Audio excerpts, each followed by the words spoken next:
भीलवाड़ा जो पूरे हिंदुस्तान को मोटिवेट करता है, तो वहां मोटिवेशन ना हो तो ये बात थोड़ी सी फिर अनजस्टिस रहेगी भीलवाड़ा के लिए। एक बार जोरदार तालियां बजा सकते हैं आप सबका। आज के इस शानदार इवेंट में बहुत बहुत स्वागत, अभिनंदन। और स्पेशली आज गुरुदेव मेरे सामने है, एक बार गुरुदेव का जोरदार तालियों से स्वागत करते हैं।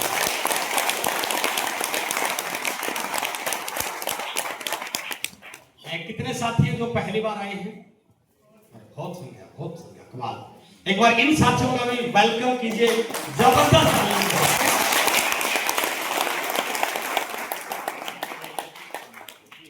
आज मैं कुछ भी सिखाने के लिए नहीं आया हूं, आज मैं कुछ बताने के लिए आया हूं।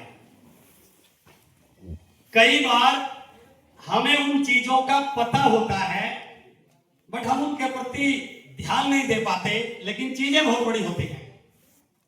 आपके ही शहर में, आपके ही स्टेट की, आपके ही शहर की एक ऐसी व्यवस्था जिसने पूरे हिंदुस्तान को मालामाल बना दिया, और कई बार हमें लगता है कि वो शायद ऐसा ही होगा। आज कुछ ऐसी चीजें मैं आपके साथ शेयर करूंगा, मुझे पूरा विश्वास है यदि आपने इसको खोल के रखा, ये 1.5 घंटा का सेशन, तो मैं गारंटी के साथ कहता हूं आज का दिन आपकी लाइफ का टर्निंग पॉइंट बनने वाला है। Are you ready for that? Okay. Introduction myself as अत्री, मैं हरियाणा से बिलोंग करता हूं। आज से 25 साल पहले आरसीएम से मेरी मुलाकात हुई। आरसीएम मेरे लाइफ में आया। जब आरसीएम मुझे मिला उस समय मैं नौकरी कर रहा था हरियाणा एजुकेशन डिपार्टमेंट में, मैथ लेक्चरर की मेरी पोस्ट थी उस समय, and that was class 2 and gazetted post in Haryana government. उसके साथ साथ मैं मेरे शहर का एक बहुत बड़ा मैथमेटिक्स का कोचिंग इंस्टीट्यूट चलाता था, जहां से बड़े बड़े कॉम्पिटिटिव एग्जाम में बच्चे मेरे कोचिंग सेंटर के कंपीट करते थे, क्वालिफाई करते थे। लगभग 6 घंटे की मेरी नौकरी होती थी और 6 बैच में कोचिंग सेंटर के लेता था। 12, 13, 14 घंटे की रोज वर्किंग होती थी। मैं अपने काम से, अपने प्रोफेशन से, अपनी इनकम से, अपने व्यवसाय से पूरी तरह संतुष्ट था। और direct selling, network marketing, multi level marketing, ये सब कहीं पर भी मेरे सिलेबस में इनके बारे में कुछ भी जानता नहीं था। तो पहला तो मैं आपको मैसेज देना चाहता हूं कि हो सकता है आपको भी इस इंडस्ट्री के बारे में कुछ पता नहीं हो, तो दिमाग में विचार लाने की जरूरत नहीं, पता नहीं मेरे से होगा या मुझे कुछ भी पता नहीं था, तो मैंने भी कर लिया तो आप भी कर सकते हैं, राइट। तो मैंने नेटवर्क मार्केटिंग की कोई नॉलेज मेरे पास नहीं थी। अचानक कहते हैं कि कुछ लाइफ में डिसीजन आपकी मर्जी से होते हैं और कुछ डिसीजन आपके लाइफ के ऊपर वाले की मर्जी से होते हैं। और मैं मानता हूं मेरा आरसीएम में आना ऊपर वाले की मर्जी से लिया गया डिसीजन हो सकता है, क्योंकि मैं तो बहुत बिजी था, 14 घंटे काम कर रहा था। आरसीएम की शुरुआत भीलवाड़ा से हुई। भीलवाड़ा से चलते चलते ये जयपुर में गया, जयपुर से हरियाणा के रोहतक में गया, और रोहतक से हमारे शहर जींद में चला गया। उस समय जींद में रहता था, और जींद में भी उस व्यक्ति के पास गया जो मेरे घर के बगल वाले घर में रहता था। मेरा हाउस नंबर था 2700 और उस शख्सियत का हाउस नंबर था 2701। और जब पड़ोस वाला आरसीएम करता हो तो सबसे पहले और सबसे ज्यादा परेशान किसको करता है? पड़ोस वाले को, अपने को लगता है। ये आपकी बात बोल रहा हूं।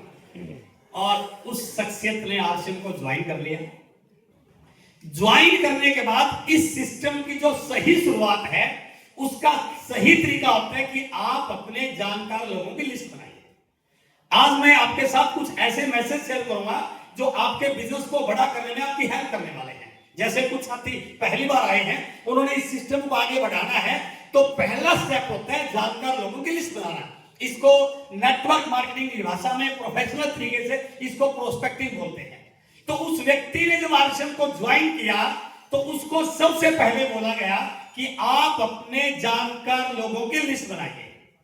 और उन्होंने जब जानकार लोगों की लिस्ट बनाना शुरू की तो मेरे ऊपर एक बहुत बड़ा उपकार कर दिया कि उस लिस्ट में मेरा नाम भी लिख लिया। हेलो, यदि उनके दिमाग में एक बार ये विचार आ जाता, यार ये लेक्चरर आदमी है, इतना बड़ा कोचिंग सेंटर चला रहा है, ये आरसीएम क्यों करेगा, इसके पास तो टाइम ही नहीं है, तो शायद वो उस लिस्ट में मेरा नाम नहीं लिखते। और लिस्ट में नाम नहीं होता तो शायद मैं आरसीएम में तो इसलिए पहला मैसेज आपके लिए है, आप जिनको भी जानते हैं, वो आपके शहर का बिजनेसमैन है, वो नौकरी वाला है, इंजीनियर है, डॉक्टर है, जो मर्जी है, आप कभी भी ये गलती मत करना कि उसका नाम लिखने में संकोच करना। आपका काम है लिस्ट में नाम लिखना। उसके भाग्य में होगा तो आरसीएम ज्वाइन कर लेगा, और भाग्य में नहीं होगा तो नहीं करेगा। तो उन्होंने मेरा नाम लिस्ट में लिखा, और लिस्ट में नाम लिख के जिस दिन वो प्लान दिखाते दिखाते एक दिन मेरे घर पर आए, और मैं अपने कोचिंग सेंटर में बच्चों को पढ़ा रहा था। घर पे फर्स्ट फ्लोर में मेरा कोचिंग सेंटर होता था। उन्होंने बेल बजाई और मैडम ने दरवाजा खोला, और उस शख्सियत का नाम जानना चाहते हैं? Yes. Sponsor the diamond of RCM, the great leader of direct selling industry, doctor Surendra Vatsal पर जोरदार। रोज का मिलना जुलना होता था, तो उन्होंने बेल बजाई और मैडम ने दरवाजा खोला, और वत्सल ने कहा सर से मिलना, कुछ अर्जेंट और इंपॉर्टेंट काम है। तो मैडम ने कहा अभी तो बच्चों की कोचिंग ले रहे हो, ये बैच खत्म हो जाएगा, या तो उसके बाद आ जाना। नहीं अभी मिलना है। तो मैडम ने मुझे कहा कि वत्सल मिलने के लिए कोई जरूरी काम बता रहे हैं। तो मैं बच्चों को बोल गया कि बेटा 2 मिनट की आप सवाल ये सोल्व कीजिए, और कोई मिलने है। मैं 2 मिनट में आया, और जैसे ही मैं नीचे आया, ड्राइंग रूम में बच्चा बैठे हुए थे, हाथ मिलाया और उन्होंने कहा सर बैठिए, कुछ जरूरी बात करनी है। तो मैंने बच्चा को कहा सर ज्यादा लंबी बात हो तो रात को कर लेंगे, अभी तो क्योंकि ये बैच भी खत्म होने वाला, अगला बैच भी वेट कर रहा है। उन्होंने कहा नहीं बहुत ज्यादा लंबी बात नहीं है, बहुत छोटी सी बात है, लेकिन बड़े काम की है। तो मैं बैठ गया, और उन्होंने जेब से एक कॉपी निकाली और अपना एक पेन निकाला, और उसके ऊपर हेलो। कमाल देखिए, इस बिजनेस की सबसे बड़ी ब्यूटी यही है, ये फैक्ट्री लगाने से नहीं चलता, ये पूंजी लगाने से नहीं चलता, ये दुकान खोलने से नहीं चलता, ये केवल मात्र गोले बनाने चलता है। हेलो। और जैसे उन्होंने गोले बनाने शुरू किए तो मैं समझ गया कि मामला कुछ और है। हेलो। और मैंने पूरे गोले बनाने भी दिए 2-3, क्योंकि अपन तो कई सारे गोले बनाते हैं ना, कंपनी ये। तो मैंने 2-3 गोले बनाने के बाद ये वत्सल का हाथ पकड़ लिया। मैंने कहा सर मैं समझ गया, ये जोरदार काम ज्वाइन करने के लिए नहीं, पीछा छुड़ाने के लिए, क्योंकि पूरे गोले सुनूंगा तो 1 घंटा खराब हो जाएगा, तो ये बैच भी खराब होगा, अगला बैच भी। तो मैंने कहा सर ये बहुत जोरदार काम, आप तो ये बताइए इसमें करना क्या है। तो वत्सल ने भी तुरंत पेन बंद कर लेने का, इस काम को करने के लिए कोई बड़ा काम कुछ नहीं करना, सिर्फ 5 पैंट खरीद लिए। उस समय हमारी 5 पैंट की किताब है, 5 पैंट खरीदनी होती है। तो मैंने पूछा कितने की है 5 पैंट की? उनका 1500 रुपए की। तो मैं मन ही मन बड़ा खुश हुआ कि 1500 रुपए में 1 घंटा बचता हो और एक दोस्त नाराज होने से बचता हो, तो ये सौदा महंगा नहीं है। और मैंने तुरंत 1500 रुपए दे के फॉर्म पे साइन कर दिया, और वत्सल वो गत्ते की किट 5 पैंट की मेरे घर पर छोड़ गए। मैंने ये नहीं देखा वो पैंट पीली है, काली है, नीली है, क्योंकि मैंने करना नहीं। और मेरा मानना है लगभग 90% लोगों की ज्वाइनिंग इसी प्रकार से होती है, क्योंकि बताने वाला कोई ना कोई नियर एंड डियर होता है। हेलो।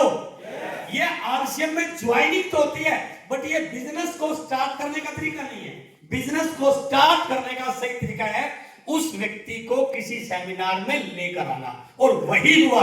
1.5-2 महीना के बाद जींद में एक सेमिनार था, संडे के दिन को, जैसे आज, और संडे का दिन मेरा कोचिंग सेंटर बंद होता था, और सुबह 9:30-10 बजे वत्सल घर पे आते हैं, और मैं क्योंकि उस दिन तो फ्री थे, दरवाजा मैं खोलता हूँ, वत्सल बोलते हैं आज का क्या शेड्यूल है। तो मैंने कहा सर आज तो फ्री है, एक ही दिन खाली मिलता है। और जैसे मैंने फ्री की बात की तो बहुत बढ़िया, मेरे फ्री का आपको क्या बढ़िया कि आज सेमिनार है, उस बिजनेस की जो हमने शुरू किया और सेमिनार में चलना है। और कमाल देखिए, सेमिनार का नाम लेने से पहले हम फ्री होते हैं, बट किसी भी व्यक्ति को सबसे ज्यादा काम उसी दिन निकलते हैं जिस दिन सेमिनार होता है। सेमिनार का नाम लेने से पहले तो फ्री था मैं, लेकिन जैसे ही सेमिनार की बात की मैंने 10 तरह के एक्सक्यूज बनाए। सर आप तो बिजी हूं, बच्चों का काम चेक करना है, कुछ बाजार का काम है, लेकिन एक भी नहीं चली। और लास्ट में वत्सल साहब ने मेरा हाथ पकड़ा, स्कूटर पे बिठाया और मुझे सेमिनार में उठा कर ले गए। हेलो। समझ रहे? बुलाकर नहीं, उठाकर ले गए। और मैं अपनी हर मीटिंग में इस बात को कोट करता हूं। लोग गलती क्या करते हैं, वो सिर्फ बुलाते हैं, और बुलाने से कोई आता नहीं है। और मैं इस बात को बोलता हूं, इस बिजनेस में बड़े लीडर वो बनते हैं जो लोगों को सेमिनार में उठाकर लाने की हिम्मत रखते हैं। हेलो। क्योंकि किसी भी व्यक्ति का विजन किसी भी व्यक्ति का इस बिजनेस में स्टार्टअप किसी सेमिनार में बैठने से होता है। और मैं उस सेमिनार में गया तो अनमने मन से था, लेकिन जैसे जैसे सेमिनार आगे बढ़ा और उस सेमिनार के चीफ गेस्ट थे आदरणीय रवि शर्मा के फादर ओपी शर्मा सर, को जोरदार ताली दीजिए। तो सेमिनार में जब ओपी शर्मा सर को बुलाया गया, उन्होंने सबसे पहले अपना परिचय दिया। माई सेल्फ ओपी शर्मा, मैं राजस्थान गवर्नमेंट में ज्वाइंट डायरेक्टर की पोस्ट पर काम कर रहा हूँ। आधी ईगो तो वही सेट होगी, यानी तो मेरे से बड़ा अपनों क्या लगता है कि अपने तो तुरुम खान है। ऊंट को ये भ्रम होता है कि तेरे से ऊंचा कोई नहीं है, और जब उस ऊंट को किसी पहाड़ के नीचे से निकाल दो ना, तब उसको पता चलता दुनिया तो बहुत ऊंची है। तो मैं अपने आप को पता नहीं क्या मान रहा था। उन्होंने बोला कि मैं राजस्थान गवर्नमेंट में class 1 officer joint director business को कर रहा हूं, तो मुझे लगा इस काम जब ये कर रहा तो मामला तो ठीक ठाक हो गया। हेलो। और मैं जैसे ही वहां उनकी बात को सुना, मैं रिसेप्टिविटी मोड में आ गया। मैंने सुनने का मन किया और उन्होंने उस सेमिनार में कुछ ऐसी चीजें शेयर की इस इंडस्ट्री का विषय को लेकर के, फाइनेंशियल फ्रीडम, फाइनेंशियल सिक्योरिटी, वो सारी चीजें मैं आज सेमिनार के बाद शेयर करूंगा। और उस सेमिनार का प्रभाव यह हुआ कि मीटिंग खत्म होने से पहले मैं डिसीजन ले चुका था कि ये काम मुझे करना चाहिए। हेलो।